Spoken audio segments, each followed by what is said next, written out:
Hey everybody, it's Mage Captain Gilshanks, and welcome back to Let's Play Final Fantasy X. In the last part, we defeated the Chocobo Eater, and we watched some cutscenes and stuff. In this episode, it's going to be a lot more gameplay focused, thankfully. Yes, that's right. We're not looking for some heavy cutscenes, at least for a little while. Well, actually, but you know, before I shoot myself in the foot there are going to be some cutscenes, just not as many crazy ones this time around, because I don't know how far I'm going to get anyway, you know, before we get to that crazy stuff. Okay, so I'm going to move the microphone a little bit closer, because I just want to make sure that I'm loud enough for you guys. Okay, good.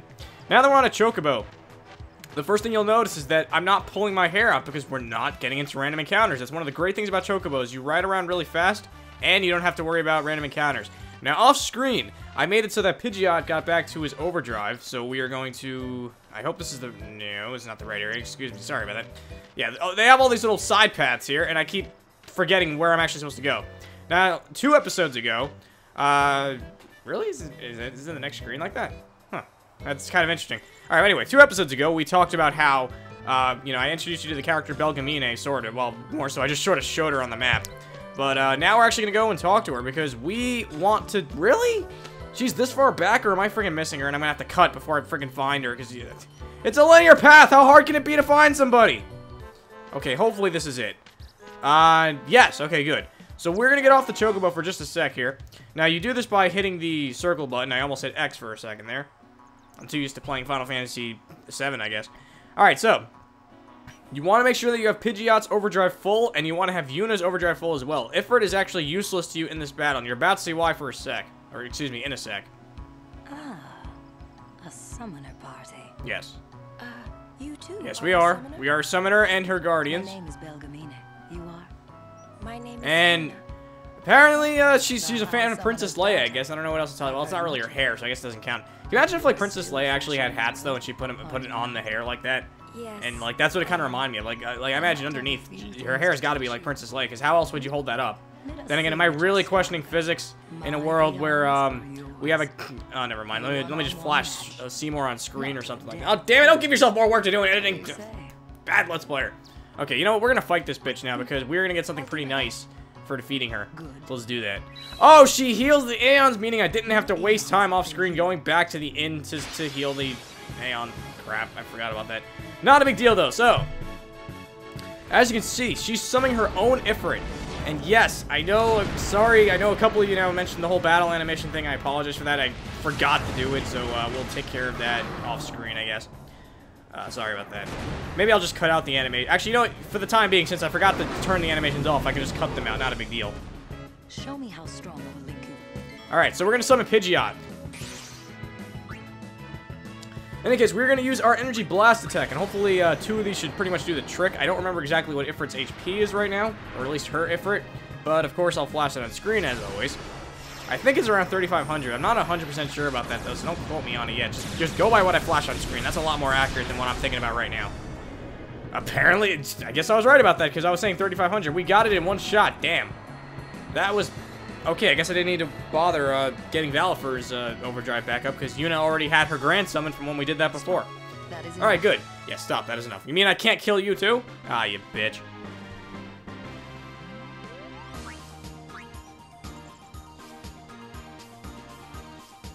Not bad for one so young. Yeah, damn right you underestimated me. You've earned it. You didn't underestimate my speech, though, apparently. All right, good. So we got the Echo Ring. Now, I think you yeah, Belgamine, yeah, there's kind of a reason why she can't defeat Sin yet. Or rather, she can't defeat Sin at all. And, it's gonna be revealed, like, way later in the game, so sorry about that. Anyway. So let's go and let's see what we can do with our Echo Ring, which, where the hell is our Echo Ring? Oh my god, guys, I'm so sorry about that. I just had a brain fart just now. I'm looking in the regular items list for a friggin', for an accessory, excuse me, sorry about that. Okay, so, this is the Echo Ring. I don't know why I was looking in the regular items list. Seriously, I probably shouldn't record after just waking up. But yes, this is the Echo Ring. As you can see, it grants Yuna an HP plus 10% and a Silence Ward. Silence Ward is good. We do not want to be silenced. Silenced is a status ailment that makes it so you can't use magic, because in other words, you have to cast magic, which requires your voice, so silence means you can't do that. Get it? Get it? Those clever bastards at Squaresoft. Okay, good. So let's equip that. And for the time being, actually, no, I was going to say I'll meet you guys later, but you know what? I want to show off more of the Chocobo, so I will not meet you guys later. Instead, we're just going to keep going.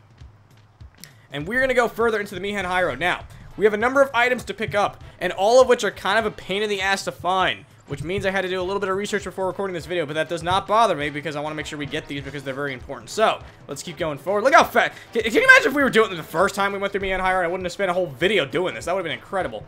But in the meantime, let us keep going. Let's march forward. Let's march forward into the unknown. Or in my case, the known, seeing as how I've played this game before. And a lot of you have as well.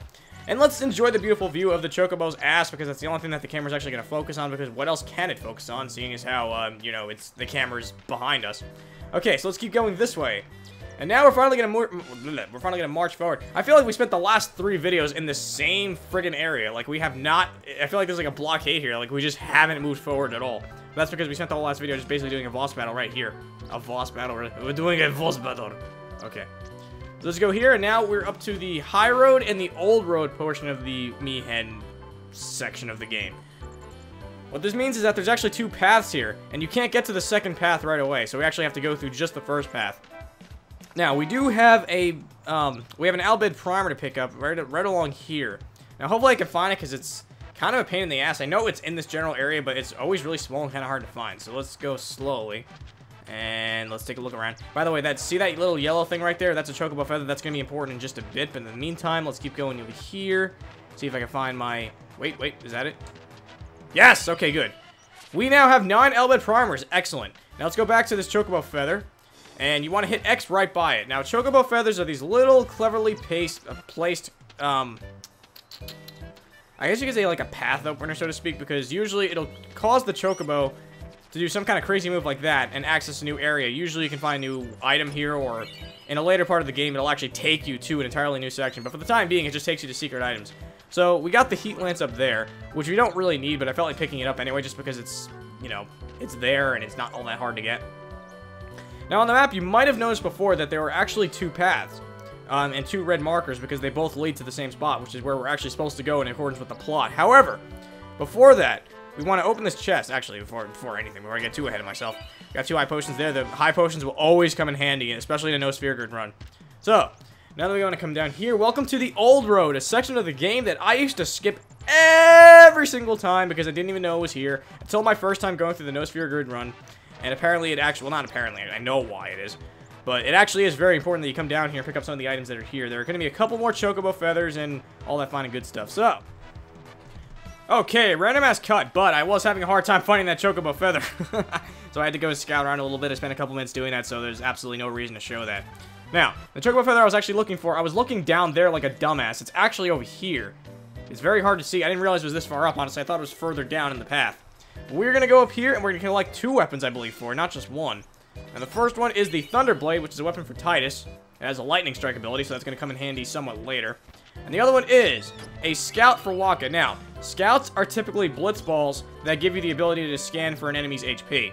Now, the cool thing about this blitz ball in particular is the fact that it actually has a lightning strike ability with it, so it actually goes right along with Titus's Thunderblade. Oh, actually, not Titus, excuse me, Orin's Thunderblade. So we're going to equip it for now because we are going to need it for later. So now that we have that, and that was the hardest feather for me to friggin' find. I'm going to tell you guys actually where I was looking, because I'm a dumbass, because I don't remember where it was. I was looking over here, because I remember it was towards the left. I didn't realize it was that far up. I thought it was over here somewhere. So enough about that. We have 1 more Chocobo feather to pick up, and then we are finally going to progress forward. So you want to come to this small path over here that you can see on the map, and here's your last Chocobo feather. And I don't think you need this item necessarily, but it is going to come in handy. In the same way that, you know, any kind of a sphere would actually come in handy, like a level 1 key sphere, for example, in this type of run. So now that we've gotten that, we're going to get the hell out of here and move on forward. So as we continue our way, we're going to go up through this path here. And here's, you know, a couple cutscenes that I was talking about. So there is going to be a little bit of cutscenes, not a big deal, though. They're not very long. And, you know, it's been a while since we've had cutscenes, and I could use a little break from the Chocobo ass anyway in my face. Alright. So, having taken care of that, we're going to sit patiently through the loading screen. And then, you know what, I really gotta get a better disc, honestly, because I think, honestly, I think there's something wrong with my disc. I don't think the loading times are that bad in this game, normally. So anyway, when we come through here, you'll notice that we are being interrupted by a freaking cutscene.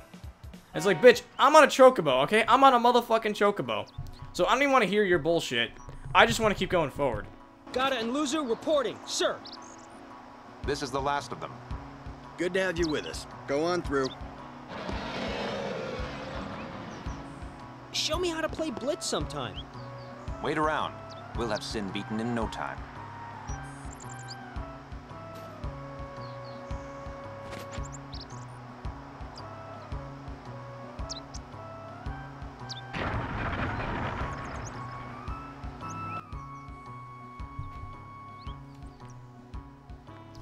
Alright, so that was simple enough. Wait, it wasn't simple enough. No, because we can't pass. What are we gonna do? Hey, you're a summoner and her guardians, right? Sorry for the inconvenience. You know what? We're actually gonna learn more about the operation as we go along. I'm gonna tell you guys a little about it, so we're not worried about that yet. But it seems as though we've come across some sort of Crusader operation, which Luzu and Gata were talking about earlier on as we were going through the high road. And lo and behold, speaking of weird haircuts that I was talking about before, look at this asshole. Here he comes. Mr. Chest Hair guy. I know there's a tattoos, but I'm sorry, no, that's chest hair. And that's completely unacceptable attire. I mean, imagine if you were just walking down the street and you saw somebody dressed like that. I'm sorry, that is just completely outrageous. So, we meet again, lady. Yeah, this blue-haired bastard and his Winnie the Pooh voice. You look troubled. Is there anything I can do? Well,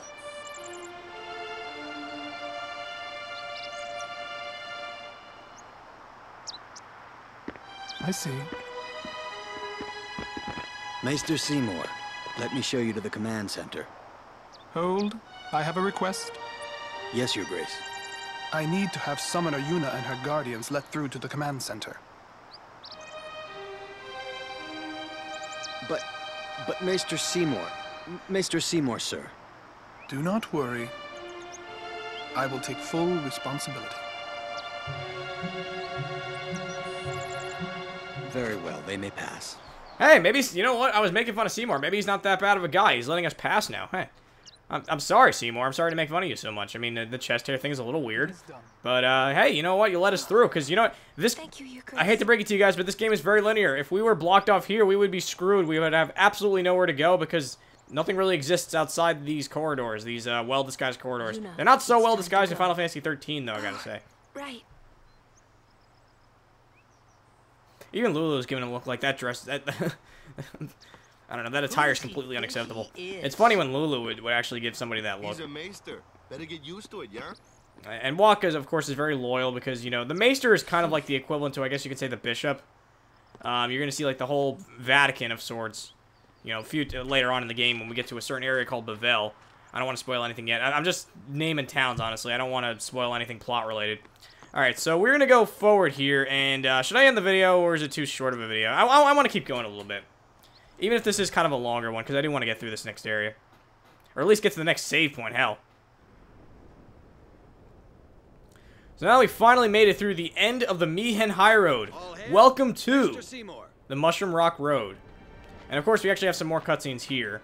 But you know what, I like this. So now we're finally going to get introduced to Operation Mihen, so I might just shut up and let them talk about it. Brave Crusaders of Spira, protectors of all Spira.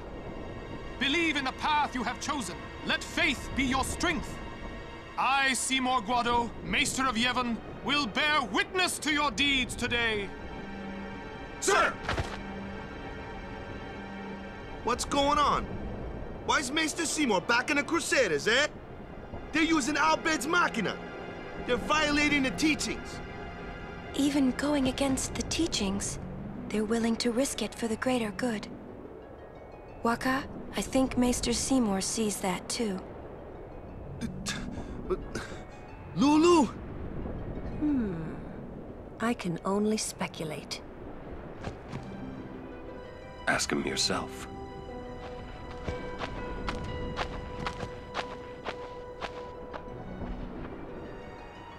Ah, Sir Oran. It is an honor. I would be most interested in hearing what you've been doing these past 10 years. I've got nothing to say about it. Wow. Oran isn't really the most sociable person at a party, is he?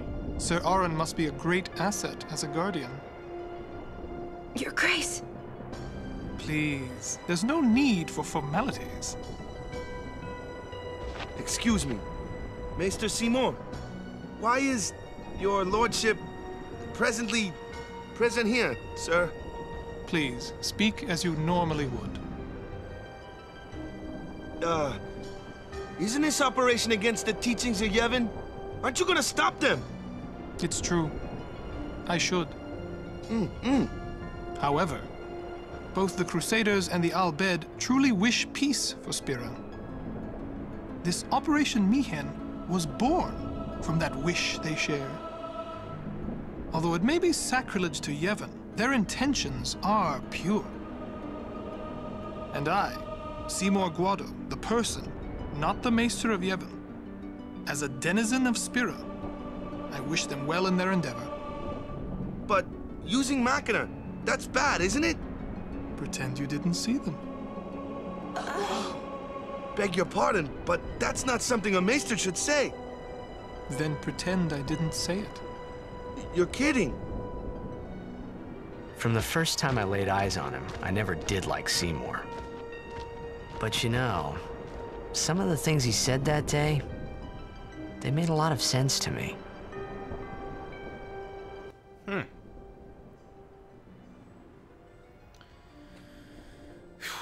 That Seymour's got some balls on him, guys.